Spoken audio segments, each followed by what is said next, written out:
Multiplicity সূত্র। তাহলে আমরা বাকি যে টপিকটা ছিল সেইটা কমপ্লিট করব, এবং এটা আগের দিন যারা ক্লাসে ছিলে তারা জানো, রেকর্ডটা না করার কারণে আবার নতুন করে এই ক্লাসটা আমরা আজকে করছি। তো যেটুকু পার্ট বাকি ছিল সেই পার্টটুকু আজকে আমরা কমপ্লিট করব। তাহলে আমাদের আজকে শুরু হবে কোথা থেকে? হুন্ডের মাল্টিপ্লিসিটি সূত্র বা হুন্ডস রুল। তাহলে আমরা দেখছিলাম যে ইলেকট্রন বিন্যাস সম্পূর্ণ করতে গেলে যে নিয়মগুলো জানা লাগছিল, আব্বাও প্রিন্সিপাল, হুন্ডের নীতি, পাউলির অপবর্জন নীতি, এইগুলো যদি আমরা না জানি তাহলে কিন্তু ইলেকট্রন বিন্যাস, যেটা খুব গুরুত্বপূর্ণ একটা বিষয়, সেটা কিন্তু আমরা ঠিকমতো করতে পারবো না। তাহলে বাকিগুলো আমাদের হয়েছে, এখন আমরা দেখব হুন্ডের মাল্টিপ্লিসিটি সূত্র কি বলছে। তাহলে হুন্ডের মাল্টিপ্লিসিটি সূত্র বলছে যে সমশক্তি সম্পন্ন কক্ষগুলোতে যখন আমরা ইলেকট্রন প্রবেশ করাবো, তখন প্রত্যেকটা কক্ষকে প্রথমে একটা একটা করে ইলেকট্রন প্রবেশ করবে এবং প্রত্যেকের ঘূর্ণনটা একই অভিমুখে হবে। আমরা দেখছিলাম পি উপকক্ষে কটা কক্ষ থাকে? তিনটে। তাহলে এই যে পি উপকক্ষে, একটা উপকক্ষে যতগুলো কক্ষ থাকে, প্রত্যেকটা কক্ষকের এনার্জি কিন্তু সমান হয়। তাহলে পি উপকক্ষে তিনটে কক্ষক ছিল, পিএক্স, পিওয়াই এবং পিজেড। তাহলে আমি পি উপকক্ষে যখন ইলেকট্রন প্রবেশ করাবো, তখন কিভাবে প্রবেশ করাতে হবে? পি উপকক্ষে সাপোজ আমি ম্যাক্সিমাম 6টা থাকতে পারে, আমরা জানি যে পাওলির অপবর্জন নীতি অনুযায়ী এক একটা কক্ষকে কতগুলো ইলেকট্রন থাকতে পারে সেটা আমরা পাউলির অপবর্জন নীতি থেকে বলতে পারি। এক একটা কক্ষকে সর্বোচ্চ 2টো করে থাকতে পারে। তো পি উপকক্ষে যেহেতু কক্ষক সংখ্যা 3টে, মানে 3 দুগুণ 6টা ইলেকট্রন থাকতে পারে। তাহলে পিতে যদি 6টা ইলেকট্রন আমি দিই, কিভাবে ইলেকট্রন প্রবেশ করাবো? তাহলে এই পিএক্স, পিওয়াই, পিজেড অর্থাৎ পি উপকক্ষে যে 3টে কক্ষক আছে, তিনটেরই কিন্তু এনার্জি বা শক্তি কি হবে? সমান। তাহলে যখন আমি এই কক্ষগুলোতে ইলেকট্রন প্রবেশ করাবো, সমশক্তি সম্পন্ন কক্ষগুলোতে প্রথমে ইলেকট্রনটা একটা একটা করে বা এককভাবে দখল করবে, এবং প্রত্যেকটা ইলেকট্রনের ঘূর্ণনের অভিমুখটা একই দিকে হবে। আমি যদি এটাও মনে করছি এটা একটা পি উপকক্ষ, তাহলে ইলেকট্রন প্রথমে একটা এইভাবে দিলাম, একটা করে দখল করছে, পরেরটার ঘূর্ণন উল্টো দিকে দিলাম, তাহলে এটা কিন্তু হুন্ডের নীতি মানছে না। তাহলে হুন্ডের নীতি বলছে যে সমশক্তি সম্পন্ন কক্ষগুলোতে ইলেকট্রন প্রবেশের সময় কক্ষগুলোতে একটা করে বা এককভাবে ইলেকট্রন পূর্ণ হবে এবং প্রত্যেকটা ঘূর্ণনের অভিমুখ একই দিকে হবে। তারপরে এবারে একটা একটা করে পরিপূর্ণ তিনটা হলো, এরপরে ইলেকট্রন যেটা, সেটা যখন এর সাথে জোড় বাঁধবে তার অভিমুখটা উল্টো দিকে হবে। তাহলে এইটা হচ্ছে, এইভাবে ইলেকট্রন বিন্যাস করতে হয়। একই রকম ভাবে ডি উপকক্ষে আমরা জানি 5টা কক্ষক থাকে। তো ডি উপকক্ষে যদি আমরা 5 দুগুণ ইলেকট্রন করা থাকতে পারে 10টা। সাপোজ D7 কনফিগারেশন দেখছি, মানে ডি উপকক্ষে যদি 7টা ইলেকট্রন থাকে, তাহলে প্রথমে এরকম একটা একটা করে ইলেকট্রন প্রবেশ করবে। 5টা হলো, 6 নম্বর ইলেকট্রনটা এইভাবে ঢুকবে, 7 নম্বর ইলেকট্রন এইভাবে ঢুকবে। তাহলে এইভাবে হচ্ছে সমশক্তি সম্পন্ন কক্ষগুলোতে ইলেকট্রন কিভাবে ঢুকবে সেটা আমরা হুন্ডের মাল্টিপ্লিসিটি সূত্র থেকে বলতে পারি। এখন কক্ষক সমূহের শক্তির ক্রমটা কি হবে সেটা আব্বাও নীতি অনুযায়ী আমরা জানতে পারি। তাহলে আব্বাও নীতি বলছে যে ইলেকট্রন প্রবেশের সময় প্রথমে কম শক্তির উপকক্ষে ইলেকট্রন প্রবেশ করবে এবং সেটি ইলেকট্রন দ্বারা সম্পূর্ণ না হওয়া পর্যন্ত পরের শক্তি সম্পন্ন উপকক্ষে ইলেকট্রন প্রবেশ করবে না। তাহলে আব্বাও প্রিন্সিপালের যে এটা আছে এনার্জির অর্ডার, তাহলে এনার্জির অর্ডার যদি আমরা দেখি, 1s 2s, তাহলে 1 নাম্বার কক্ষপথে কি থাকে? s উপকক্ষ। 2 নাম্বার কক্ষপথে কি থাকে? s উপকক্ষ, অর্থাৎ 2s থাকছে, 2p থাকছে। 3 নাম্বার কক্ষপথে কি কি থাকছে? 3s 3p আর 3d। 4 নাম্বার কক্ষপথে কি কি থাকছে? 4s 4p 4d 4f। 5 number কক্ষপথে থাকছে 5s 5p 5d 5f। তাহলে এখন আমরা যখন ইলেকট্রন ভর্তি করব, কিভাবে ইলেকট্রনটা আমরা ভরাট করব? তাহলে যে উপকক্ষের শক্তির মান কম, অর্থাৎ যে উপকক্ষের ক্ষেত্রে n প্লাস এল ভ্যালু কম হবে, n প্লাস এল ভ্যালু কম, সেই উপকক্ষে ইলেকট্রন আগে প্রবেশ করবে। তাহলে সেই উপকক্ষে ইলেকট্রন আগে প্রবেশ করবে এবং সেটি সম্পূর্ণ ইলেকট্রন দ্বারা পরিপূর্ণ না হওয়া পর্যন্ত পরের শক্তি সম্পন্ন উপকক্ষে ইলেকট্রন প্রবেশ করবে না। তাহলে আমরা যখন ইলেকট্রন প্রবেশ করাবো, প্রথমে 1s উপকক্ষে আগে ইলেকট্রন দেব। 1sটা যখন ইলেকট্রন দ্বারা পরিপূর্ণ হবে, তারপরে ইলেকট্রন 1s কমপ্লিট হওয়ার পরে 2s এ ঢুকবে। 2s উপকক্ষ ইলেকট্রন দ্বারা পরিপূর্ণ যেই হয়ে গেল, তারপরে ইলেকট্রন কোথায় ঢুকবে? 2p তে। তার কারণ হচ্ছে 1s এর ক্ষেত্রে n প্লাস এল এর ভ্যালু 1, 2s এর ক্ষেত্রে n প্লাস এল এর ভ্যালু কত? 2, 2pর ক্ষেত্রে n প্লাস এল এর ভ্যালু 3। তাহলে এইভাবে n প্লাস এল এর মান বৃদ্ধির সাথে সাথে উপকক্ষগুলোর শক্তির মানও বৃদ্ধি পায় এবং ইলেকট্রন প্রবেশ করানোর সময় ঠিক এই একই রকম ভাবে ইলেকট্রন প্রবেশ করাতে হয়। তাহলে যে উপকক্ষের ক্ষেত্রে n প্লাস এল এর ভ্যালুটা কম হবে, সেই উপকক্ষে ইলেকট্রন আগে প্রবেশ করবে এবং সেই উপকক্ষটি ইলেকট্রন দ্বারা পরিপূর্ণ হয়ে গেলে তারপরে নেক্সট হায়ার এনার্জির সাবশেলে ইলেকট্রন প্রবেশ করবে। তাহলে ইলেকট্রন প্রবেশের সময় ফার্স্টে কোথায় ঢুকবে? 1s। 1s এর থেকে 2s এর এনার্জি বেশি, 1s পরিপূর্ণ হয়ে গেলে 2s এ ঢুকবে। 2s ইলেকট্রন দ্বারা পরিপূর্ণ হয়ে গেলে ইলেকট্রন কোথায় ঢুকবে? 2p তে। 2p যদি ইলেকট্রন দ্বারা পরিপূর্ণ হয়, তারপরে ইলেকট্রন কোথায় ঢুকবে? 3s এ। তার কারণ আমরা এইভাবে আস্তে আস্তে n প্লাস এল এর মান বৃদ্ধির ক্রম অনুযায়ী পরপর কিন্তু আমরা করছি। বোঝা গেছে কি বললাম? হ্যাঁ, মানে বলো।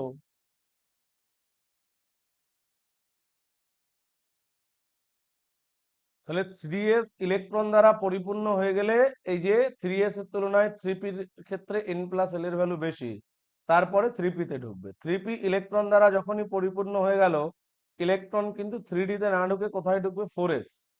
4s ইলেকট্রন দ্বারা পরিপূর্ণ হয়ে গেলে তারপরে কোথায় ঢুকবে? ইলেকট্রন 3d তে। 3d যদি ইলেকট্রন দ্বারা পরিপূর্ণ হয়, তারপরে 4p তে ঢুকবে। 4p পরিপূর্ণ হওয়ার পরে কোথায় ঢুকবে? ইলেকট্রন 5s এ ঢুকবে। 5s পরিপূর্ণ হওয়ার পরে ইলেকট্রন কোথায় ঢুকবে? 4d তে। 4d পরিপূর্ণ হওয়ার পর তারপরে ইলেকট্রন কোথায় ঢুকবে? 5p। 5p পরিপূর্ণ হওয়ার পরে ইলেকট্রনটা কোথায় ঢুকবে? 6s এ। তাহলে ইলেকট্রন যখন আমরা প্রবেশ করাবো, ইলেকট্রন বিন্যাস করব, তাহলে এইভাবে এনার্জি অর্ডার অনুযায়ী ইলেকট্রন প্রবেশ করাতে হয়। তাহলে আব্বাও নীতির যে মূল বক্তব্য, সেই মূল বক্তব্য কি? যে ইলেকট্রনগুলি ক্রমান্বয়ে নিম্ন শক্তি সম্পন্ন উপকক্ষ ও তারপর ক্রমশ উচ্চতর শক্তি সম্পন্ন উপকক্ষে প্রবেশ করে। কারণ কোন শক্তি সম্পন্ন উপকক্ষ খালি রেখে ইলেকট্রন পরের উচ্চ শক্তি সম্পন্ন উপকক্ষে প্রবেশ করে না। বর্ণালী বীক্ষণ পরীক্ষার সাহায্যে যে ফলাফল পাওয়া যায়, তার থেকে আমরা যে উপকক্ষগুলো শক্তির ক্রম যদি সাজাই, শক্তির ক্রমটা কি হবে? যেটা একটু আগে আমি বললাম, 1s এর থেকে 2s এর এনার্জি বেশি, তারপরে 2p এর এনার্জি বেশি হয়। 2p থেকে 3s এর এনার্জি বেশি হবে, 3s এর থেকে 3p এর এনার্জি কি হয়? আরো বেশি হয়। তাহলে এইভাবে যেহেতু এনার্জির অর্ডার বাড়ছে, তাহলে ইলেকট্রন প্রবেশের সময় ঠিক এইভাবেই কিন্তু ইলেকট্রন প্রবেশ করাতে হয়।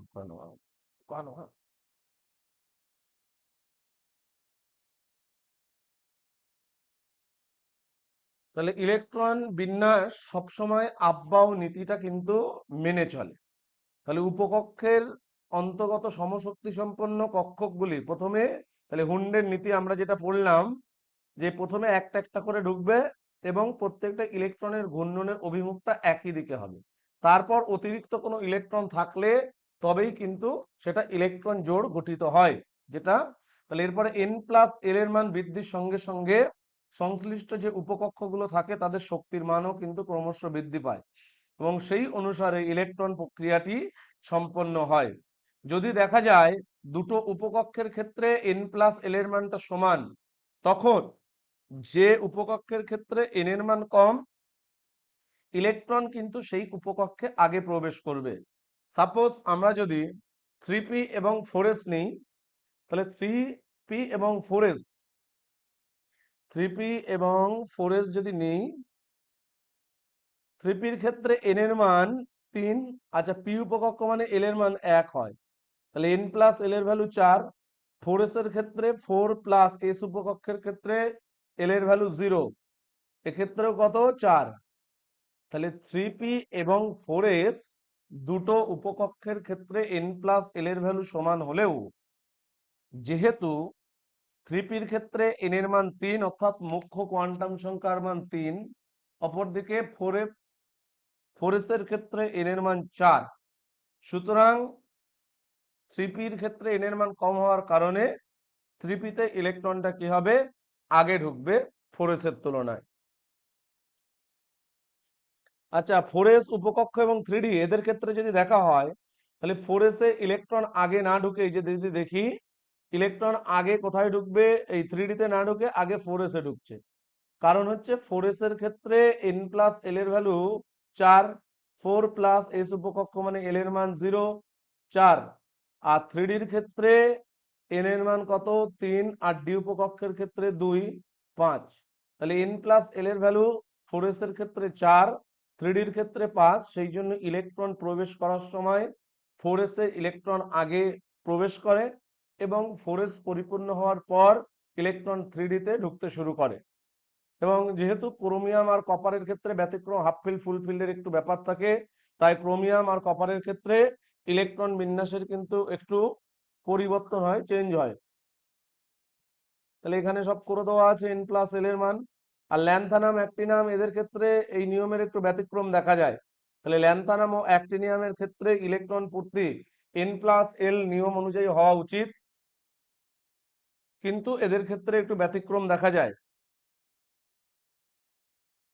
তাহলে ল্যান্থানামের ইলেকট্রন বিন্যাস হচ্ছে জেনন 4f1, 5d হচ্ছে 5d0 6s2, তাহলে হওয়া উচিত ছিল এটা। তাহলে ল্যান্থানামের ক্ষেত্রে ইলেকট্রন বিন্যাস হওয়া উচিত কি, হওয়া উচিত হচ্ছে জেননের পরমাণু ক্রমাঙ্ক 54, তারপর 4f এর একটা থাকার কথা, 5d তে 0 মানে ইলেকট্রন থাকার কথা নেই, 6s আমরা ওই যে দেখছিলাম ইলেকট্রন আগে প্রথমে 6s এ দুটো ঢুকলো, 6s এর পরে ইলেকট্রনটা ঢোকার কথা 4f এ। 4f এর ক্ষেত্রে n+l এর ভ্যালু 7, 5d এর ক্ষেত্রেও n+l এর ভ্যালু 7। যেহেতু 4f এর ক্ষেত্রে n এর মান 4, সেই জন্যে 4f এ ইলেকট্রন আগে প্রবেশ করার কথা, কিন্তু 4f এ আগে না ঢুকে 5d তে কিন্তু ইলেকট্রন আগে ঢোকে। ঠিক একই রকম ভাবে তাহলে এইটা হওয়ার কথা ছিল, এটা না হয়ে কি হয়, ল্যান্থানামের ক্ষেত্রে জেনন মানে 54টা হয়ে গেল, তারপরে 4f এ কোনো ইলেকট্রন থাকে না, 4f0, ওই ইলেকট্রনটা কোথায় থাকে 5d 6s2, তাহলে এই ইলেকট্রন বিন্যাস হয়। এটা একটু ব্যতিক্রম আছে, ল্যান্থানাম আর অ্যাক্টিনিয়াম এদের দুজনের ক্ষেত্রে এক্সেপশন বা এটা কিন্তু ব্যতিক্রম হয়। তাহলে ইলেকট্রন বিন্যাস লেখার যে পদ্ধতি বা নিয়ম, তাহলে আমরা দেখলাম যে কিভাবে অরবিটাল গুলোর এনার্জির ক্রম অনুযায়ী উপকক্ষগুলির এনার্জির যে ক্রম, শক্তির ক্রম, ক্রম অনুযায়ী কোনটাকে আগে লিখবো কোনটাকে পরে লিখবো, সেই অনুযায়ী আমরা পরপর ইলেকট্রন কিন্তু কি করব, ভরাট করব বা ফুলফিল করব।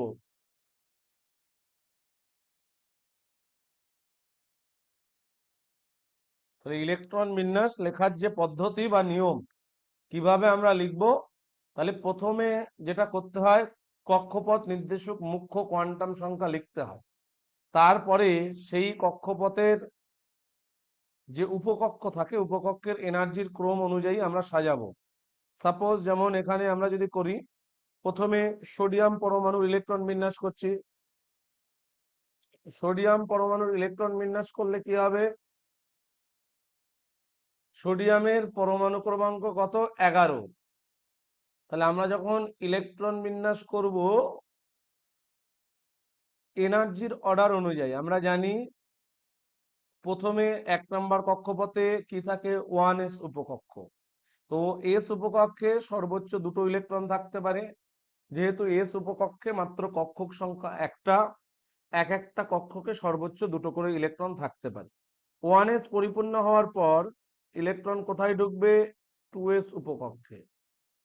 তো 2s উপকক্ষে 2টো থাকতে পারে, 2টো থেকে গেল। তাহলে 2s পরিপূর্ণ হওয়ার পর ইলেকট্রন কোথায় ঢুকবে? 2p-তে।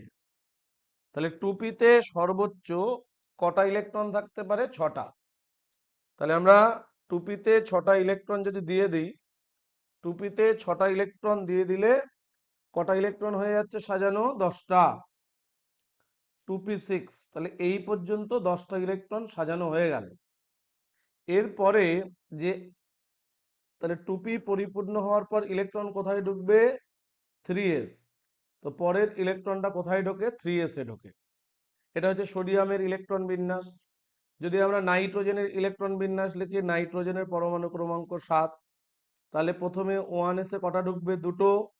1s পরিপূর্ণ হওয়ার পর 2s-এ 2টো ঢুকলো, 4টে হয়ে গেল। তারপরে এখন হাতে ইলেকট্রন কটা? 3টে। তাহলে 2p-তে কটা থাকবে? 3টে। ক্লোরিনের ইলেকট্রন বিন্যাস যদি করি, ক্লোরিন 17।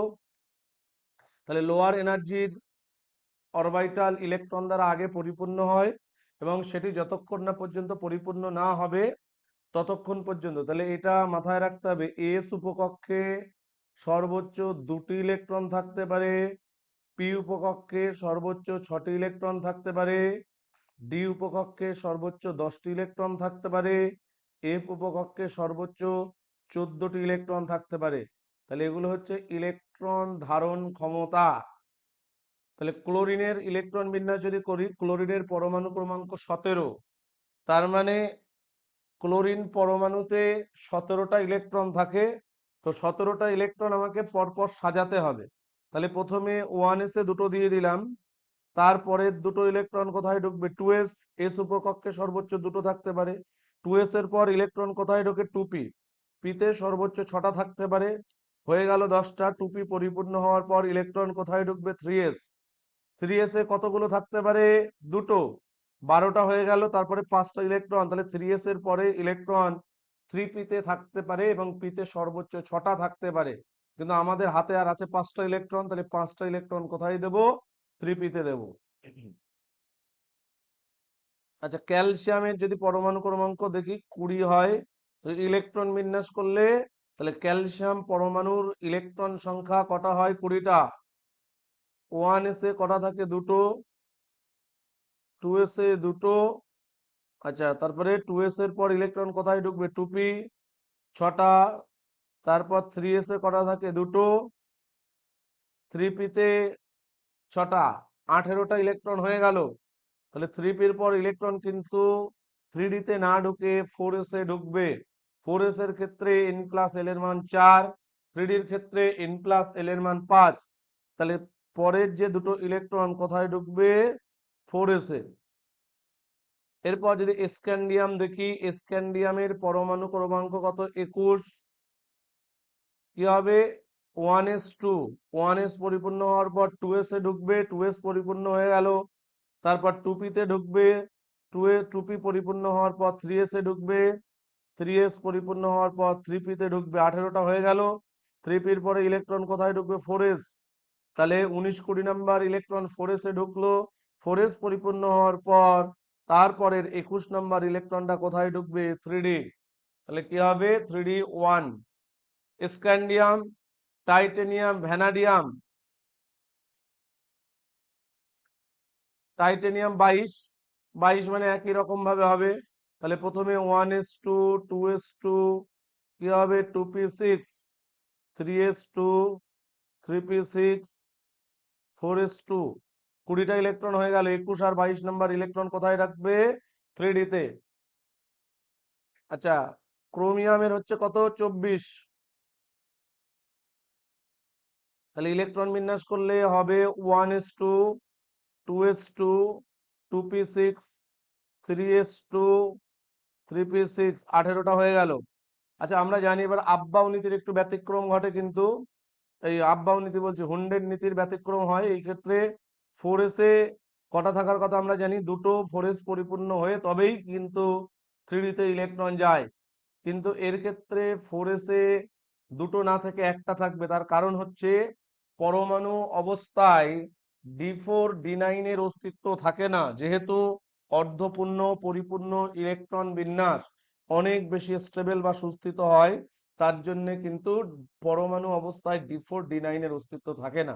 তাহলে হওয়ার কথা কি ছিল 4s লাস্ট ইলেকট্রন বিন্যাস 4s2 3d4, যেহেতু 24 তাহলে 4s পর্যন্ত 20টা হয়ে গেল। পরের ইলেকট্রন 4টে 3d তে থাকার কথা, কিন্তু এইটা না হয়ে ওর ক্ষেত্রে যদি 4s থেকে একটা 3d তে চলে যায় 3d5, তাহলে d5 এটা কেমন হবে অর্ধপূর্ণ। অর্ধপূর্ণ হওয়ার জন্য এটা স্টেবল বা সুস্থিত, স্টেবল বা এটা কেমন হবে সুস্থিত ইলেকট্রন বিন্যাস। তাই 4s থেকে একটা 3d তে চলে যায়, হয়ে যায় d5। তাহলে ক্রোমিয়ামটা একটু বেশি গুরুত্বপূর্ণ। আচ্ছা ক্রোমিয়াম, তারপর হচ্ছে ম্যাঙ্গানিজ হচ্ছে 25। তো ইলেকট্রন বিন্যাস করলে একই রকম 1s2 2s2 2p6 3s2 3p6 18টা হয়ে গেল। তারপরে 19 20 নাম্বার ইলেকট্রন 4s 21 থেকে 25 পর্যন্ত 3d তে থাকবে। অর্থাৎ এটাকে শর্টে যদি লিখি আমরা কি হবে, এটা হবে আর্গন।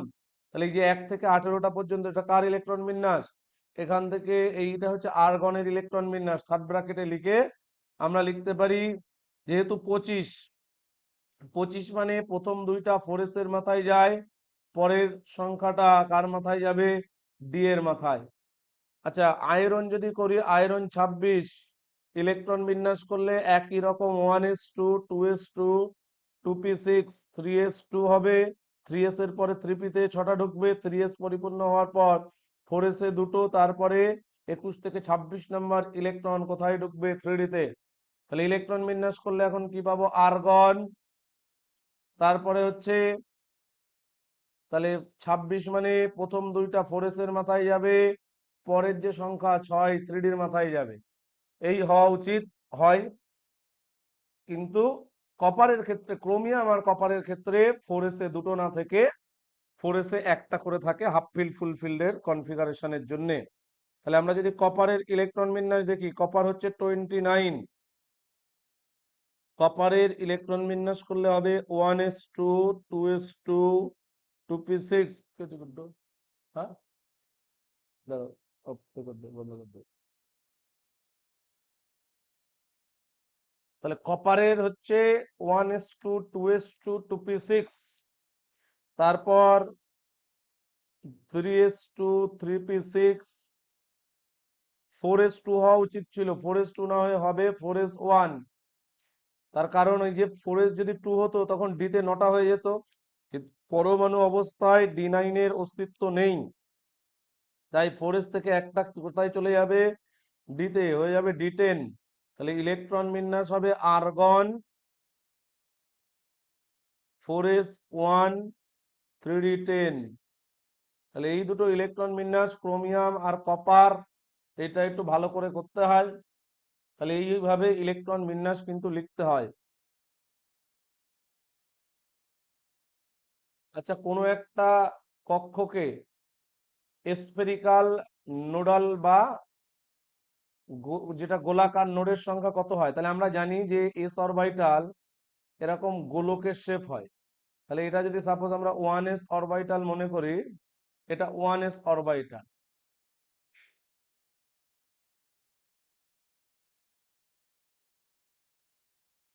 এইটা হচ্ছে 2s অরবিটাল। তাহলে এগুলো সব এক একটা গোলকের মতো। তাহলে ঠিক এই 1s আর 2s এর মাঝখানে এরকম গোলকের মতো একটা তল থাকবে, যে তল বরাবর ইলেকট্রন পাওয়ার সম্ভাবনা শূন্য। তাহলে এরকম যে তল বরাবর ইলেকট্রনকে, এই যে গোলাকার যে তল বরাবর ইলেকট্রনকে পাওয়ার সম্ভাবনা শূন্য হচ্ছে, এইটাকে বলা হয় রেডিয়াল নোড।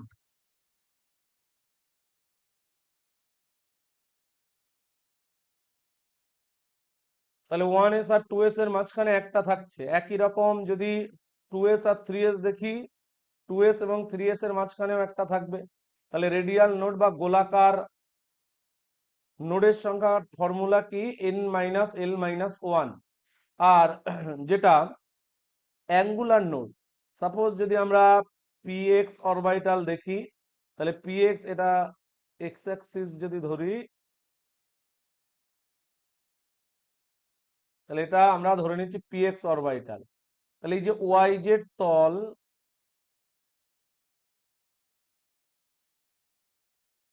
এই yz তল বরাবর কোনো ইলেকট্রন থাকে না, এটাকে বলা হয় নোডাল প্লেন বা নোডাল তল। তাহলে এই যে yz তল, হ্যাঁ, তাহলে px অরবিটালের ক্ষেত্রে এই যে yz তল আমরা দেখতে পাচ্ছি, yz তল বরাবর কিন্তু কোনো ইলেকট্রন থাকছে না। তাহলে এইটাকে আমরা অ্যাঙ্গুলার নোডের সাথে বলতে পারি। তাহলে অ্যাঙ্গুলার নোড সবসময় কতগুলো হবে, তাহলে এটাকে নোডাল তল বা নোডাল প্লেন বলে, নোডাল প্লেন। তাই নোডাল প্লেনের সংখ্যা সবসময় কোনো একটা উপকক্ষের এল এর মানের সাথে সমান হয়। তাহলে আমরা যদি দেখি এখন 1s উপকক্ষে কতগুলো রেডিয়াল নোড এবং কতগুলো অ্যাঙ্গুলার নোড থাকে। তাহলে 1s উপকক্ষ মানে হলো n এর মান কত, 1। এস উপকক্ষ মানে এল এর মান কত হবে, 0। তাহলে রেডিয়াল নোডের ফর্মুলা হলো n-l-1। তো n- অর্থাৎ 1s এর ক্ষেত্রে n এর মান 1, এস উপকক্ষের ক্ষেত্রে l এর মান 0 আর ফর্মুলার জন্য 1। তাহলে 1s এর ক্ষেত্রে কোনো রকম রেডিয়াল নোড থাকে না। 2 নাম্বার 2s যদি দেখি যে 1 আর 2 এর মাঝখানে একটা থাকছে, তাহলে 2 - এস উপকক্ষের ক্ষেত্রে l এর মান 0 - 1, তাহলে 2 - 1 মানে কত হবে, 1। আচ্ছা, এস উপকক্ষের ক্ষেত্রে যেহেতু l এর মানটা 0 হয় সেই কারণে এদের অ্যাঙ্গুলার নোডের সংখ্যা বা যেটাকে আমরা বলছি নোডাল প্লেন, এটা কত হবে, 0। 2p-র ক্ষেত্রে রেডিয়াল নোড কত হবে, তাহলে 2p মানে n এর মান 2, p উপকক্ষ মানে l এর মান 1, তাহলে n-l-1 এটা 1 হবে। 3p-র উপকক্ষের ক্ষেত্রে এটা 0 হবে, হ্যাঁ এটা 0। আর যেহেতু l এর ভ্যালু 1, সেই জন্য অ্যাঙ্গুলার নোড বা নোডাল প্লেন একটা হয়। 3p-র ক্ষেত্রে দুটোই একটা করে হবে না, তার কারণ 3p-র ক্ষেত্রে n এর মান 3, আচ্ছা p মানে l এর মান 1 আর ফর্মুলার জন্য -1, তাহলে 1 হচ্ছে p উপকক্ষ মানে l এর মান 1, তাহলে 3p উপকক্ষের ক্ষেত্রে দুটোর ভ্যালু কত হবে, 1,1। 4d-র ক্ষেত্রে n এর মান 4, তাহলে এই ক্ষেত্রে n-l-1 ফর্মুলা, তাহলে n এর মান 4, ডি উপকক্ষের ক্ষেত্রে l এর মান 2 আর ফর্মুলার জন্য -1 1 হবে। আর ডি উপকক্ষের ক্ষেত্রে l এর মান 2 যেহেতু, সেই জন্য অ্যাঙ্গুলার নোডের সংখ্যা কত হবে, 2 হবে। কোন উপকক্ষ কেমন দেখতে হয় সেটা একটু জানতে হয়। এস উপকক্ষ কেমন হবে, এস উপকক্ষ হচ্ছে স্ফেরিক্যাল বা গোলকাকার, পি উপকক্ষ হচ্ছে ডাম্বেল আকার, ডি উপকক্ষটা ডবল ডাম্বেল আকার। ডি উপকক্ষ, এস উপকক্ষ যেমন শুধু 1s এখানে দেখানো আছে, পি উপকক্ষ তিনটে হয়, পিএক্স পিওয়াই পিজেড। তাহলে এক্স অ্যাক্সিস বরাবর যে পি উপকক্ষ থাকে তাকে বলা হয় পিএক্স উপকক্ষ, ওয়াই অ্যাক্সিস বরাবর যে পি উপকক্ষ থাকে তাকে বলা হয় পি ওয়াই, জেড অ্যাক্সিস বরাবর যে পি উপকক্ষ থাকে তাকে পি ওয়াই বলা হয়। একই রকম ভাবে ডি উপকক্ষ 5টা হয়, D X Y, Y Z, Z X এবং D X square minus Y square আর জেড স্কোয়ার। তাহলে তিনটে ডি উপকক্ষের লোবগুলো বিটুইন দা অ্যাক্সিস, তাহলে D X Y, D Y Z এবং ডি এক্স জেড, এই তিনটে ডি উপকক্ষের যে লোব লোবগুলো বিটুইন দ্য অ্যাক্সিস অর্থাৎ দুটো অ্যাক্সিসের মাঝখানে অবস্থান করে, অপরদিকে D X square minus Y square যেটা, তার লোবটা কিন্তু অ্যালং দ্য অ্যাক্সিস বরাবর থাকে, এক্স অ্যাক্সিস ওয়াই অ্যাক্সিস। আর ডি জেড স্কোয়ারের ক্ষেত্রে লোবটা থাকবে জেড অ্যাক্সিস বরাবর, আর এই তলেও কিন্তু ইলেকট্রন কিছুটা পাওয়ার সম্ভাবনা থাকে। এফ এর ক্ষেত্রে ডিফিউজ শেপ হয়, পরিব্যাপ্ত শেপ, ওই জন্য পার্টিকুলার শেপ তেমন থাকে না। কক্ষকের মধ্যে এটা পড়লেই পারা যাবে, অসুবিধা নেই। তারপরে আমরা কোশ্চেন সলভে চলে যাই। বলছে ক্রোমিয়াম পরমাণুর 19তম ইলেকট্রনের 4টে কোয়ান্টাম সংখ্যার সঠিক সেট কি হবে? তাহলে 19তম ক্রোমিয়ামের ক্ষেত্রে আমরা জানি 18তম ইলেকট্রন মানে আর্গন পর্যন্ত হয়। 19তম ইলেকট্রনটা কোথায় ঢুকবে? 4s। 18 পর্যন্ত আর্গন, তারপরে অর্থাৎ 3p তে ভর্তি হয়। 3p ভর্তি হওয়ার পরে 19 নম্বর ইলেকট্রনটা কোথায় ঢোকে? 4s।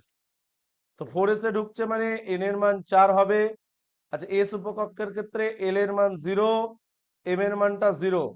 এস এর মান প্লাস আপও হতে পারে, মাইনাস আপও হতে পারে। তাহলে এখানে কোন অপশনটা হবে? 400 প্লাস হাফ।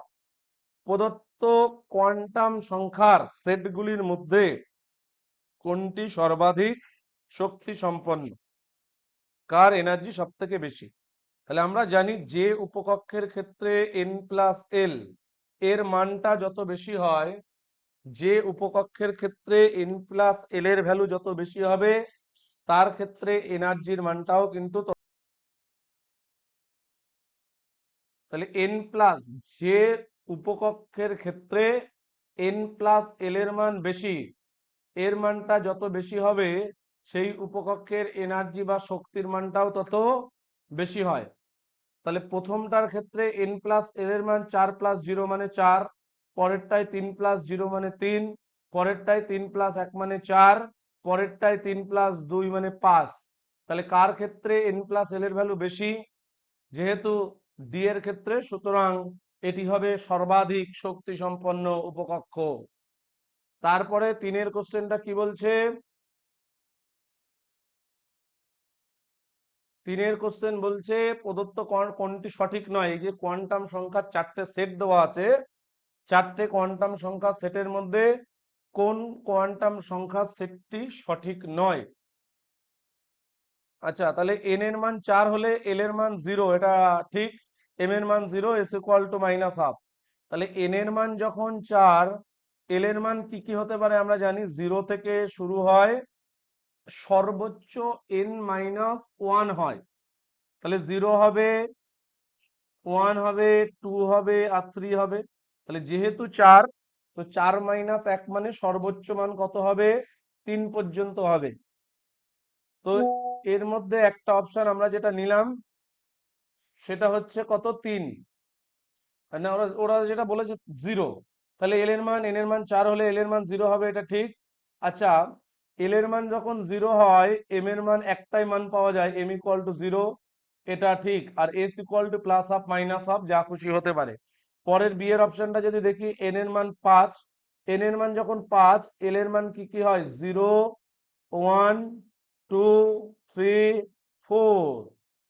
তাহলে এবার এল এর মান 3 বলেছে, তাহলে এল এর মান একটা মান 3 নিয়েছে, ঠিক আছে। তো এল এর মান যখন 3, এম এর মান কি কি হতে পারে? আমরা জানি মাইনাস এল থেকে শুরু করে 0 হয়ে প্লাস এল পর্যন্ত হয়। তাহলে হবে -3, -2, -1, 0, +1, +2, +3, এইগুলো হবে।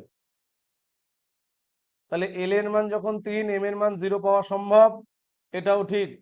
পরেরটা বলছে n ইকুয়াল টু 3 হলে এল এর মান 2 হবে, আমরা দেখলাম, হ্যাঁ, এল এর মান 2 হওয়া সম্ভব।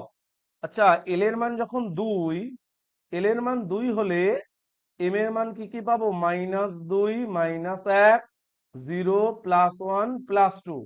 তাহলে আমরা যেটা পাবো সেটা হচ্ছে, তাহলে এল এর মান 2 হলে এম এর মান -3 পাওয়া সম্ভব নয়। এম এর মান -2, -1, 0, +1, +2 পাওয়া যায়, কিন্তু -3 পাওয়া যায় না। তার মানে এই কোয়ান্টাম সংখ্যার সেটটা ভুল। পরেরটার ক্ষেত্রে n এর মান 3, l এর মান 2, m এর মান -2, ঠিক আছে এটা।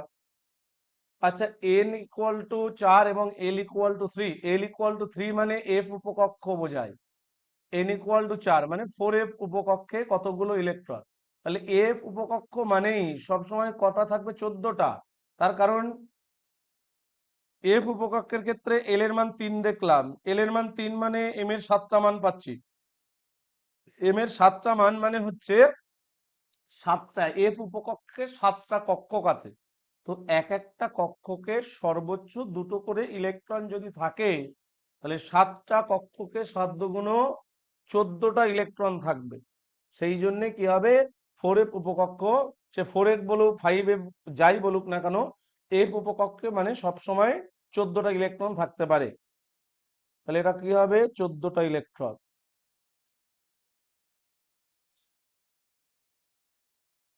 বলছে নিম্নলিখিত কোন অরবিটাল চিত্রটি হুন্ডের সূত্র মেনে চলে? তাহলে হুন্ডের সূত্র বলছে সমশক্তি সম্পন্ন কক্ষকগুলিতে ইলেকট্রন প্রবেশের সময় প্রথমে একটা একটা করে প্রবেশ করবে এবং প্রত্যেকের ঘূর্ণন একই অভিমুখে হবে। প্রথমটা যদি দেখি, প্রথমটা কিন্তু হবে না, তার কারণ হচ্ছে এটা হচ্ছে প্রথমে এস উপকক্ষ বলা আছে, পরের 3টে পি। তাহলে দেখো এখানে যেটা বলছে যে এই প্রথমটাই দুটো প্রবেশ করলো, কিন্তু একবারে তো দুটো প্রবেশ করতে পারে না, একটা একটা করে। এই যে পরেরটা ফাঁকা আছে, তাহলে যখন প্রবেশ করবে এটাই একটা হওয়া উচিত ছিল, এটাই একটা, এটাই একটা, তারপরে পেয়ারিং করতে পারবে। তাহলে প্রথমে একটা ফাঁকা রেখে পেয়ারিং করা সম্ভব না। হুন্ডের নীতি অনুযায়ী 3টে পি কক্ষক মানে 3টের শক্তি সমান, তাহলে 3টেতে একটা একটা করে প্রবেশ করার কথা এবং প্রত্যেকের ঘূর্ণনটা একই অভিমুখে হওয়ার কথা। পরেরটা যদি দেখি, এই যে প্রথমে এস উপকক্ষ পরিপূর্ণ হলো, আচ্ছা তারপরেরটা প্রত্যেকটা একটা করে ঢুকছে কিন্তু প্রত্যেকের ঘূর্ণনটা একই অভিমুখে নেই, তার মানে পরেরটা এটাও সঠিক না। সি এরটা যদি দেখি, এটা ঠিক আছে, এস পরিপূর্ণ হলো, একটা ক্লকওয়াইজ একটা অ্যান্টি ক্লকওয়াইজ, তারপরে পিতে একটা একটা করে পরিপূর্ণ হওয়ার পরে 4 নাম্বার ইলেকট্রনটা পেয়ারিং করলো, তার মানে সি এর অপশনটা সঠিক। পরেরটাও কিন্তু সঠিক নয়, তার কারণ হচ্ছে পরেরটা দুটো ইলেকট্রনের ঘূর্ণন একই দিকে হচ্ছে, যেটা পাউলির অপবর্জন নীতিরও বিরুদ্ধে চলে যাচ্ছে। এই জায়গাটা কিন্তু পাউলির অপবর্জন নীতি, যেটা একটা ইলেকট্রনের 4টে কোয়ান্টাম সংখ্যার মান কখনোই সমান হতে পারে না, কিন্তু ওই যে এই এখানে দুটো ইলেকট্রনের 4টে কোয়ান্টাম সংখ্যা সমান হচ্ছে, যেটা পাউলির অপবর্জন নীতিটাকে ভায়োলেট করছে, মেনে চলছে না।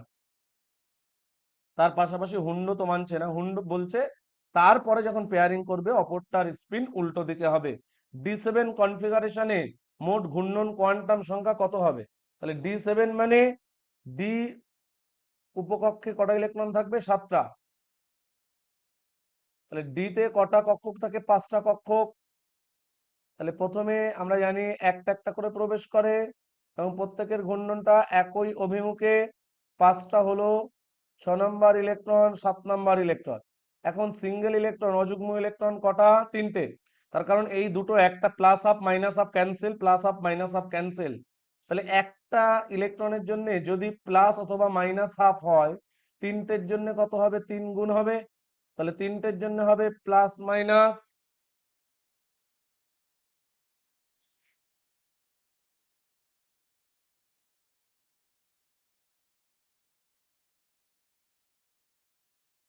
আচ্ছা তাহলে এটা কত হবে? +-3/2, এর ভ্যালু হবে +-3/2 হবে। তাহলে এটা ডি এরটা হবে +-3/2। আচ্ছা, ডি উপকক্ষে ঘূর্ণায়মান একটি ইলেকট্রনের কৌণিক ভরবেগ কত? তাহলে ডি উপকক্ষে ঘূর্ণায়মান একটি ইলেকট্রনের কৌণিক ভরবেগের মানটা কত হবে? তাহলে ফর্মুলা হচ্ছে √L × L+1 × H/2π। তাহলে ডি উপকক্ষের ক্ষেত্রে এল এর মান 2, এস উপকক্ষের ক্ষেত্রে এল এর মান 0, পি উপকক্ষের ক্ষেত্রে এল এর মান 1, আর ডি উপকক্ষের ক্ষেত্রে এল এর মান কত? 2। তাহলে 2 × 3 হবে এটা, তাহলে √6 × H/ কত হবে? 2π। তাহলে এটা হবে √6 × H/2π হলো। তাহলে এটা হবে √6 × h/2π। এটা s অরবিটালের আকৃতি কেমন হবে? এটা গোলাকার। কোন পরমাণুর n-তম কক্ষে সর্বাধিক ইলেকট্রন সংখ্যা কত হয়? n স্কয়ার, 2n স্কয়ার হবে এটা। n স্কয়ার সংখ্যক, এটা হচ্ছে কক্ষক থাকে, কক্ষক। তো এক একটা কক্ষকে যদি আমরা 1 নম্বর কক্ষপথ দেখি, সেখানে একটাই কক্ষপথ থাকবে, অর্থাৎ 1 এর স্কয়ার। 2 নম্বর কক্ষপথ যদি দেখি, সেখানে 2s এবং 2p। তাহলে s মানে একটা কক্ষক আর 2p মানে তিনটে। তাহলে 2 এর স্কয়ার করলে 4টে কক্ষক পাচ্ছি। 3 নম্বরে যদি 3 এর স্কয়ার করি, কি কি পাই? 3s এ একটা কক্ষক, 3p তে তিনটে কক্ষক, আর 3d তে 5টা। তাহলে s একটা, p তিনটে, d 5টা, মোট 9টা পাচ্ছি। একই রকম ভাবে n এর মান যদি 4 হয়, তাহলে এগুলো হচ্ছে কক্ষক সংখ্যা। 4 এর স্কয়ার মানে 16টা। 4s একটা, 4p তিনটে, 4d 5টা, 9টা, আর 4f হচ্ছে 7টা। তাহলে 9 আর 7 কতগুলো? 16টা। তাহলে এগুলো হচ্ছে কক্ষক সংখ্যা। আর এক একটা কক্ষকে কটা করে ইলেকট্রন? দুটো করে ইলেকট্রন। সেই জন্য এটা হবে, যেহেতু একটা একটা কক্ষকে দুটো করে থাকে, তাহলে n স্কয়ার সংখ্যক কক্ষক আর 2n স্কয়ার সংখ্যক এটা হচ্ছে ইলেকট্রন থাকে। তাহলে এটা হবে 2n স্কয়ার। ইলেকট্রন বলেছে যেহেতু। ক্লোরিন পরমাণু সর্বোচ্চ কতগুলো ইলেকট্রন n+l = 3 সম্পর্কটি মেনে চলে? তাহলে ক্লোরিন পরমাণুর ক্ষেত্রে কতগুলো ইলেকট্রন? তাহলে ক্লোরিনের ইলেকট্রন বিন্যাস করলে পাওয়া যায় 1s2, 2s2, 2p6, 3s2, 3p6 আর 3p5 হবে, 17 যেহেতু। তাহলে কার কার ক্ষেত্রে n+l = 3 হওয়া সম্ভব? তাহলে n+l = 3 কার কার ক্ষেত্রে হতে পারে? 3s। একটা হচ্ছে 3s এর ক্ষেত্রে, 3s যদি নিই, n এর মান 3, l এর মান 0। আর 2p, 2pর ক্ষেত্রে, 2p যদি নিই, 2pর ক্ষেত্রে 2 + 1। তাহলে এই দুটো উপকক্ষের ক্ষেত্রে, 3s এবং 2pর ক্ষেত্রে n+l এর মান 3। তাহলে 3s এ দুটো থাকতে পারে আর 2p তে 6টা। তাহলে মোট কতগুলো ইলেকট্রন? 8টা ইলেকট্রনের ক্ষেত্রে n+l এর ভ্যালু এমনটা হতে পারে। আচ্ছা, 3p উপকক্ষে রেডিয়াল নোড, অ্যাঙ্গুলার নোড। তাহলে 3p উপকক্ষ বলেছে। আচ্ছা, রেডিয়াল নোড কতগুলো হয়? রেডিয়াল নোড বা গোলাকার নোড n-l-1। 3p মানে n এর মান 3, p মানে l এর মান 1, আর -1 1 হবে। আচ্ছা, p উপকক্ষ মানে l এর মান কত? 1। সুতরাং অ্যাঙ্গুলার নোড 1 হবে, রেডিয়াল নোড 1 হবে। তাহলে অ্যাঙ্গুলার এবং রেডিয়াল নোড দুটোই কত করে হবে? 1। বলছে কোন উপকক্ষে হুন্ডের সূত্র অনুযায়ী সর্বাধিক যে কটি ইলেকট্রন থাকতে পারে তা হলো। তাহলে আমরা দেখলাম এল এর একটি নির্দিষ্ট মানের জন্য এম এর মোট মান কত হয়? 12 + 1। তার কারণ হচ্ছে এল এর মান প্লাস ভ্যালু যতগুলো পাওয়া যায়, মাইনাস ভ্যালু ততগুলো পাওয়া যায়। যদি এল এর মান 1 হয়, তাহলে এল এর মান -1 একটা হবে, +1 একটা হবে। আর ওই মাঝখানে যে 0 থাকছে সেইটার জন্য কত হয়? তাহলে 12 + 1। এল এর মান যদি 1 হয়, তাহলে তিনটে পাচ্ছি। এল এর মান 2 হলে তাহলে -2 -1। ঠিক একই রকম ভাবে +2 + 1। তাহলে এই জন্য হচ্ছে 12, যতগুলো পজিটিভ ভ্যালু ততগুলো নেগেটিভ ভ্যালু, আর মাঝখানে একটা 0। তাহলে এটা ধরলে 12 + 1 হচ্ছে এম এর মোট মান। এটা হচ্ছে এম এর মোট মান। তাহলে এম এর মোট মান যতগুলো হয় ততগুলো কিন্তু কক্ষক পাওয়া যায়। তাহলে 12 + 1 সংখ্যা, এটা হচ্ছে কক্ষকের সংখ্যা।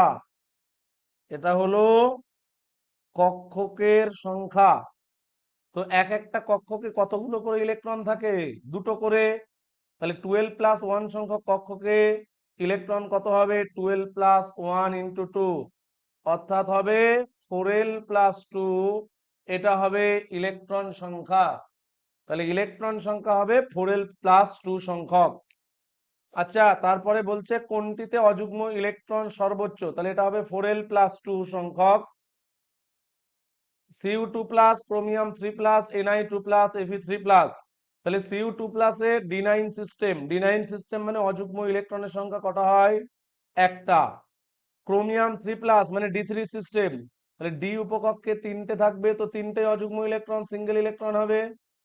তাহলে ডিতে যদি তিনটে থাকে অযুগ্ম ইলেকট্রন, তিনটে যদি ডিতে মোট পাঁচটা যুগ্ম ইলেকট্রন তিনটে থাকে, তাহলে এর ক্ষেত্রে আনপেয়ার্ড ইলেকট্রন তিনটে। নিকেল 28, Ni2+, তাহলে নিকেলের ইলেকট্রন বিন্যাস যদি করা হয় 28 মানে আর্গন 4s2 3d8, Ni2+ মানে 4s থেকে যদি দুটো বার করে দেয়, ডিতে থাকবে 8টা। তো ডিতে 8টা থাকলে তাহলে 3 দুগুণ প্রথমে তিনটে, দুটো দুটো করে থাকবে, 3 দুগুণ 6টা, পরেরটায় কিন্তু একটা একটা করে থাকবে। তাহলে আনপেয়ার্ড বা অযুগ্ম ইলেকট্রন Ni2+ এর ক্ষেত্রে দুটো, Fe3+ এর ক্ষেত্রে কটা হয়? 5টা। D5 system. তাহলে কার ক্ষেত্রে অযুগ্ম ইলেকট্রন সংখ্যা সব থেকে বেশি হবে? Fe3+। ক্রোমিয়াম 3+ আয়নে অযুগ্ম ইলেকট্রন কতগুলো থাকে? এই তো করলাম, তিনটে। আচ্ছা, 16টি প্রোটন বলেছে। 16টা প্রোটন মানে কি হবে? সালফার 18টা ইলেকট্রন, তাহলে সালফারের পরমাণু ক্রমাঙ্ক 16, মানে 16টা ইলেকট্রন থাকে। আর 16টা কি থাকবে? মানে প্রোটন থাকবে। বুঝেছো?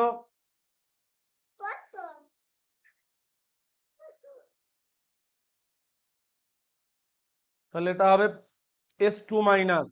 তাহলে S2- এর ক্ষেত্রে 16টা প্রোটন, 16টা ইলেকট্রন, 16টা 18টা ইলেকট্রন, আর 16টা কি থাকবে? নিউট্রন। প্রদত্ত কোন আয়নের ইলেকট্রন বিন্যাস আর্গন 3d6? কোবাল্ট 3+ এর পরমাণু কোবাল্ট হচ্ছে 27। 27 মানে 4s2, তাহলে 27 মানে প্রথম দুইটা 4s এর মাথায় যায়, পরের 7টা কার মাথায় যাবে? ডি। তাহলে কোবাল্ট 3+ মানে 4s থেকে দুটো বার করলো, আর ডি থেকে একটা বার করবে। 3+ যেহেতু মানে তিনটে বার করবে, তাহলে ডিতে এখন 6টা থেকে যাবে। তাহলে এটা কি হবে? কোবাল্ট 3+। নিকেল Ni3+ এর ক্ষেত্রে নিকেল 28, Ni3+ মানে ডিতে 5টা থাকবে। Mn3+, তাহলে Mn3+ এর ক্ষেত্রে ইলেকট্রন বিন্যাস করলে কত হবে?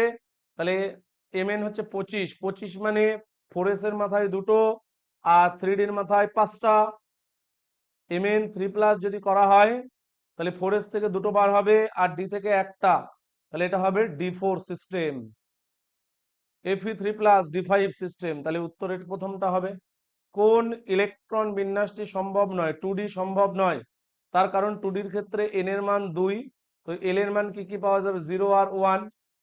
ডি উপকক্ষ পেতে গেলে l এর মান 2 দরকার, তাহলে n এর মান যেহেতু 2, তাহলে 2 নম্বর কক্ষপথে s পাওয়া যায়, আর l এর মান 1 এর জন্য p পাওয়া যায়। তাহলে 2 নম্বর কক্ষপথে s উপকক্ষ আর p উপকক্ষ পাওয়া যাবে, বাট d পাওয়া যাবে না।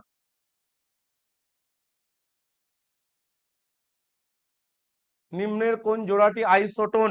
আইসোটোন মানে কি? যাদের ক্ষেত্রে, আচ্ছা তার আগে বাদ গেল নাকি? হ্যাঁ, তাহলে নিচের কোনটি বলেছে কোন জোড়াটি আইসোটোন?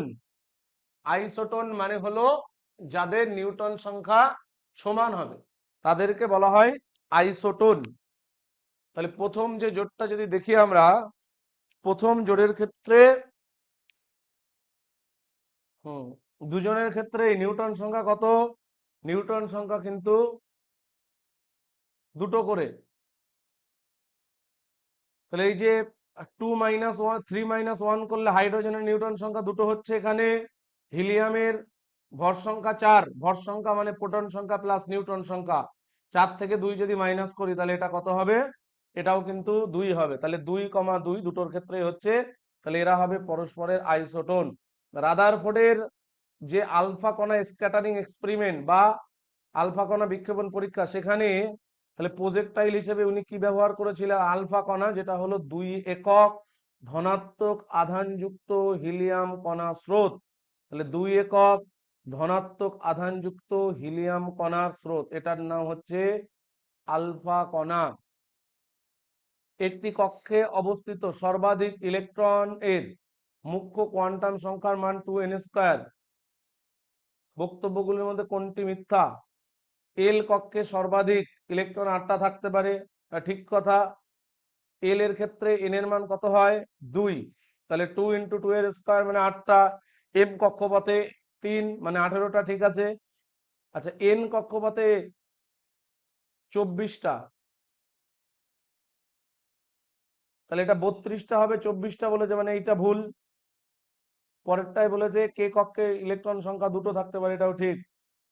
তাহলে বলছে মুখ্য কোয়ান্টাম সংখ্যা এন এর সঙ্গে গৌণ কোয়ান্টাম সংখ্যা সম্পর্ক বলা আছে, যে মুখ্য কোয়ান্টাম সংখ্যা এন হলে গৌণ কোয়ান্টাম সংখ্যা এল এর মান 0 থেকে স্টার্ট হয় এবং সর্বোচ্চ ভ্যালু যেটা সেটা কত হয়ে দাঁড়ায়, সেটা হচ্ছে 0 থেকে শুরু করে সর্বোচ্চ n-1 হবে।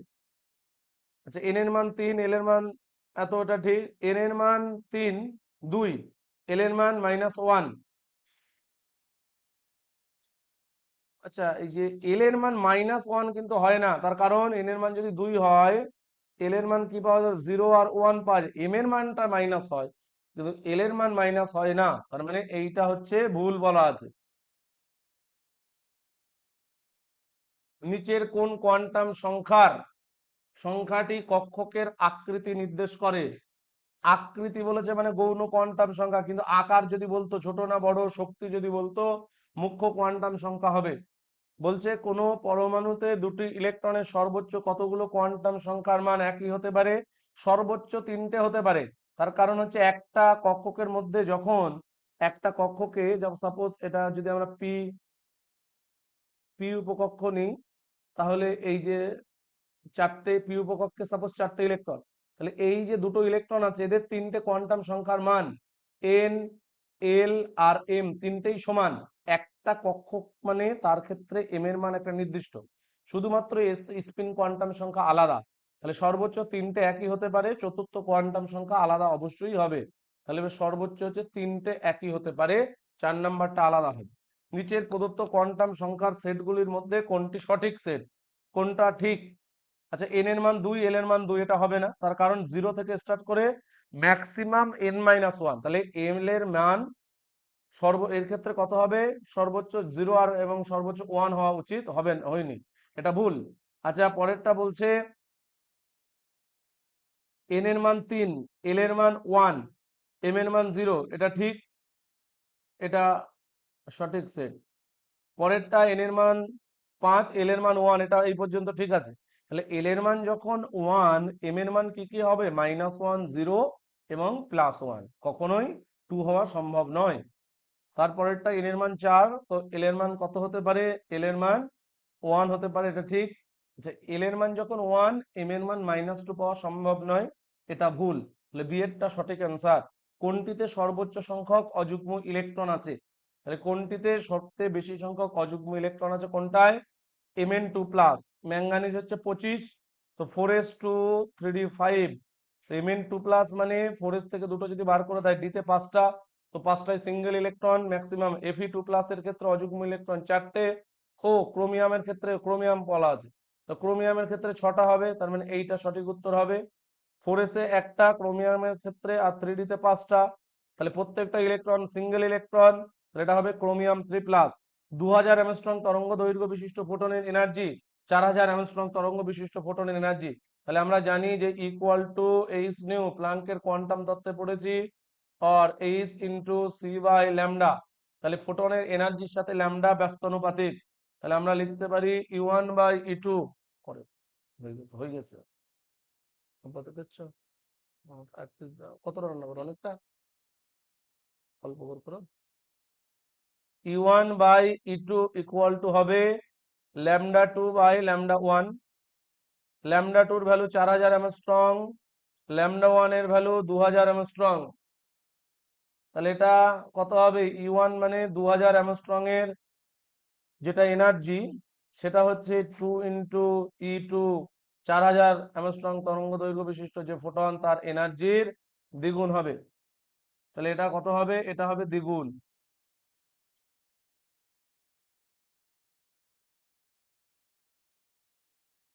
আচ্ছা, পটাশিয়ামের 19তম ইলেকট্রন, 19তম মানে 4s, 4s-এ কি হবে, এন এর মান 4, এল এর মান 0, এম এর মান 0, s ইকুয়াল টু +½ বলছে একটি ইলেকট্রনের গতিবেগ ভি মিটার পার সেকেন্ড, একটি প্রোটনের গতিবেগের আনুমানিক কত হলে উভয়ের ডি ব্রগলি তরঙ্গ দৈর্ঘ্য সমান হবে? তাহলে lambda of electron equal to de Broglie তরঙ্গ দৈর্ঘ্য ল্যামডা দিয়ে দেখানো হয়, ল্যামডা এই দুটো সমান। তাহলে ল্যামডা ইকুয়াল টু কি হয়, h/m অফ, এটা যদি ইলেকট্রন লিখি, M of electron into V of electron সমান h/m of proton into velocity of proton, velocity of proton. তাহলে এখন এই দুটো সমান বলেছে, তাহলে আমাদেরকে বার করতে হবে প্রোটনের গতিবেগ, তাহলে ভি এর মান, তাহলে ভিপি মানে প্রোটনের গতিবেগ ইকুয়াল টু হবে M E into VE by MP. তাহলে আমরা যদি জানি যে প্রোটনের, এখানে প্রোটনের যেটা ভর, ইলেকট্রনের ভরের কত ধরেছে 1840, মেনলি 1836 গুণ মতো হয়। তাহলে আমরা লিখতে পারি এম ই বাই নিচে লিখতে পারি 1840 ইন্টু প্রোটনের ভর যেটা, ইলেকট্রনের ভরে 1840 গুণ ইন্টু ভি। তাহলে এম এম কাটবে, তাহলে কত হবে ভি বাই 1840। তাহলে প্রোটনের বেগ হবে ইলেকট্রনের বেগের 1840 ভাগের 1 ভাগ। তাহলে এটা হবে ভি বাই 1840। কোন দুটো জোড়ের ইলেকট্রন সংখ্যা একই হয়? এফি 3+, মানে এর অযুগ্ম ইলেকট্রন সংখ্যা 5টা, মানে এটা হচ্ছে ডি5। আচ্ছা Mn 2+, মানে এরও ইলেকট্রন বিন্যাস ডি5, তাহলে এইটা হবে। আচ্ছা হাইজেনবার্গের অনিশ্চয়তা নীতির বলছে কোনটি সম্পর্ক দ্বারা সঠিকভাবে ব্যাখ্যা করা যায়? তাহলে এটা কি হবে? হাইজেনবার্গের অনিশ্চয়তা নীতি বলছে অবস্থানের অনিশ্চয়তা এবং ভরবেগের অনিশ্চয়তা, এই দুটি অনিশ্চয়তার মানের সর্বনিম্ন মান কত হয়? h/4π। তাহলে এটা সি এরটা হবে। 4s অরবিটালে স্ফেরিক্যাল নোড বা রেডিয়াল নোড কতগুলো আছে? 4s মানে n-l-1, তাহলে 4 - 0 - 1 মানে 3টে হবে।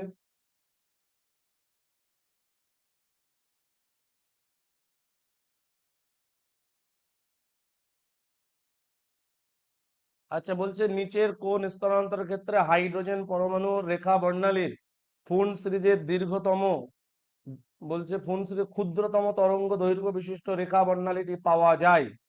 তাহলে ফুন বলছে তো আমরা দেখছিলাম 1/λ = RH ইন্টু রিডবার্গের সমীকরণ 1/n1² - 1/n2 এর স্কয়ার।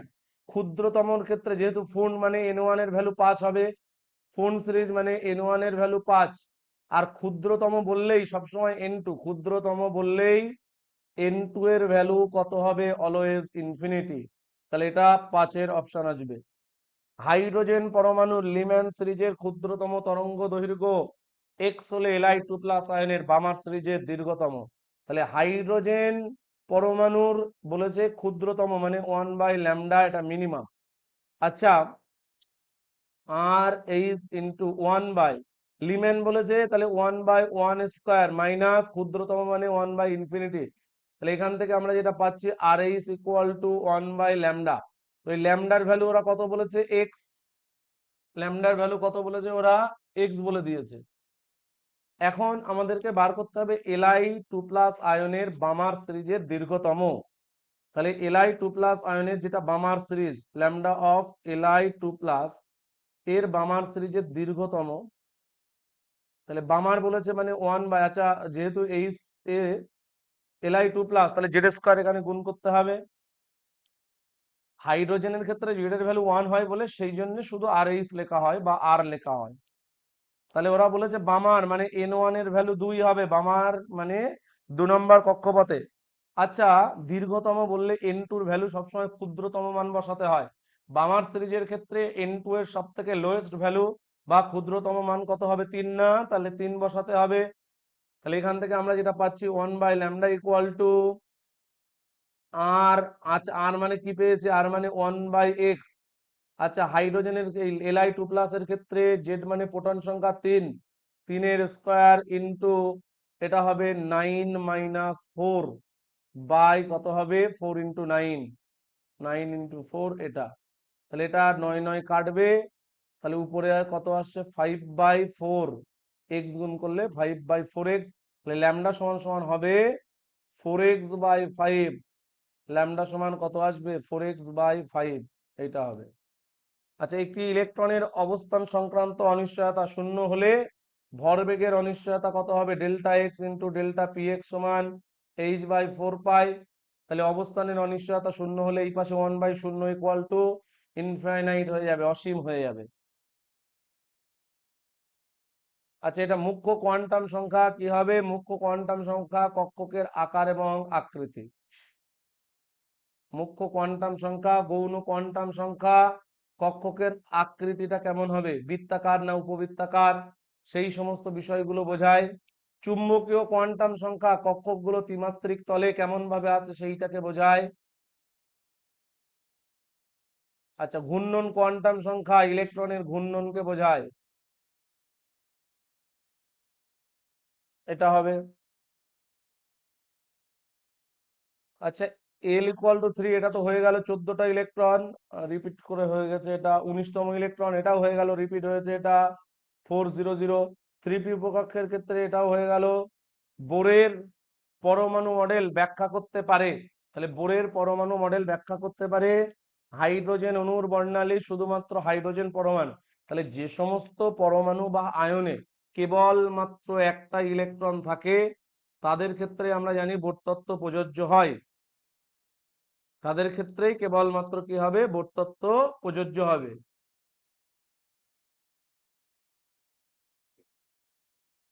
তাহলে এক ইলেকট্রন বিশিষ্ট পরমাণু বা আয়নের ক্ষেত্রে কিন্তু বোর তত্ত্ব ব্যাখ্যা করতে পারে। আচ্ছা, নিচের কোন পরমাণু ইলেকট্রন বিন্যাসটি সঠিক নয়।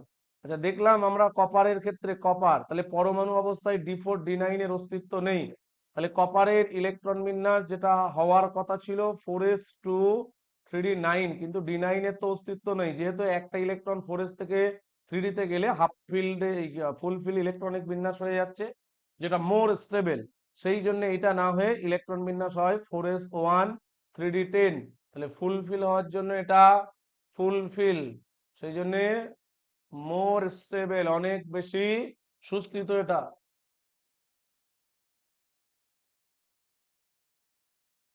তাহলে এটা 38-এর কোশ্চেন হয়ে গেল।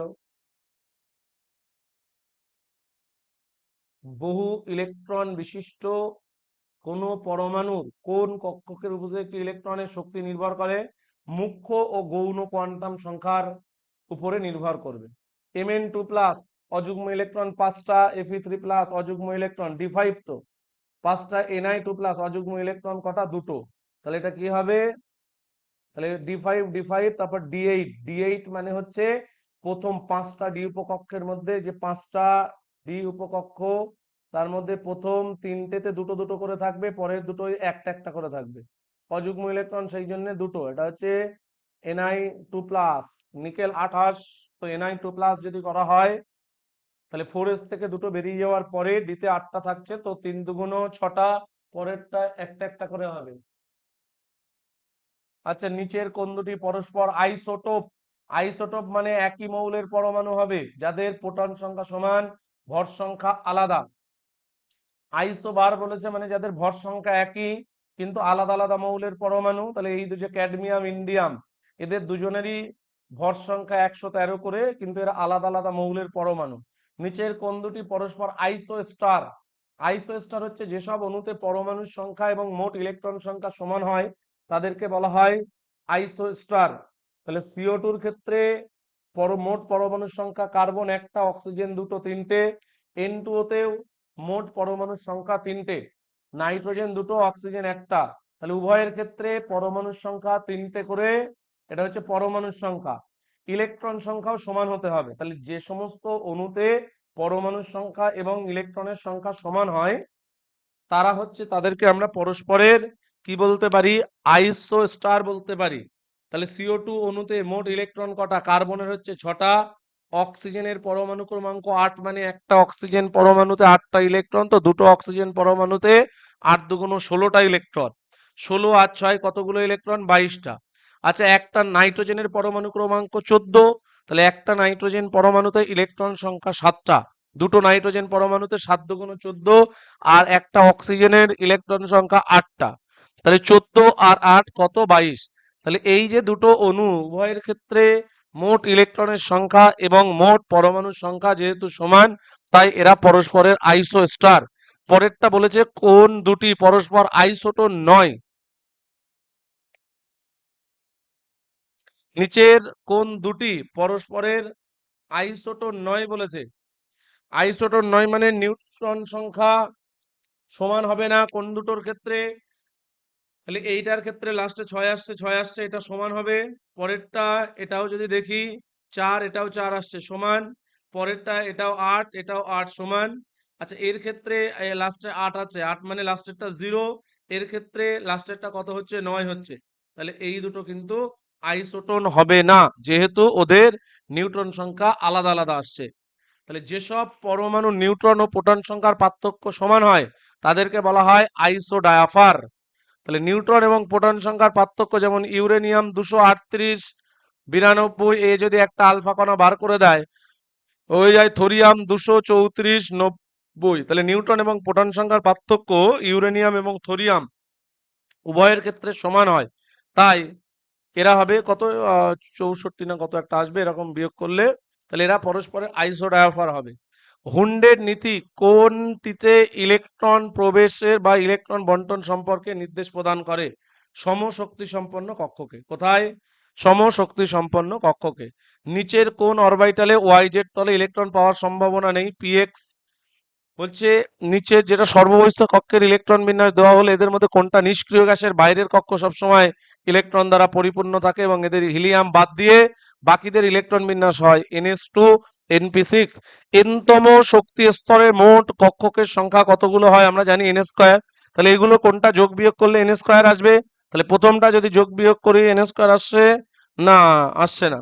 পরেরটায় n/2 ইন্টু, আচ্ছা তাহলে এই +1 -1 ক্যান্সেল হয়ে যাচ্ছে, মানে এটা 2n হচ্ছে, এটা কাটছে, তাহলে n স্কয়ার আসছে।